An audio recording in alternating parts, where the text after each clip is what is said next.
Recently, there's been a major shutdown of operations by bureau de change operators in Abuja, Nigeria's capital.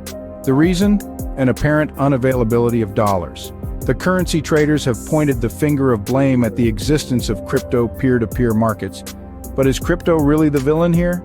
Cboe Paul, in his interview with Cointelegraph, begs to differ. He refutes these claims, underscoring that they are, in fact, baseless.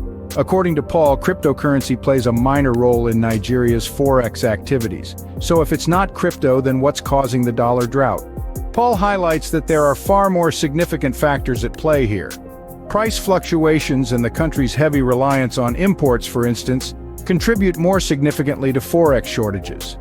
It's these elements that are putting pressure on the currency market, not the crypto P2P. So the next time you hear a claim about crypto destabilizing an economy, remember to dig a little deeper. Look beyond the surface-level accusations and consider the larger economic context. In the case of Nigeria, it's clear that crypto isn't the main culprit behind the BDC shutdown. It's a much more complex situation, entangled in the nuances of import reliance and price fluctuations. In conclusion, it's essential to approach the topic of cryptocurrency and its impact on economies with a nuanced and informed perspective. As Cboe Paul's analysis shows, blaming crypto for financial woes might be a convenient scapegoat, but it doesn't hold up under scrutiny. So, that's our deep dive for today. Stay curious, stay informed, and remember, not everything that glitters is necessarily crypto.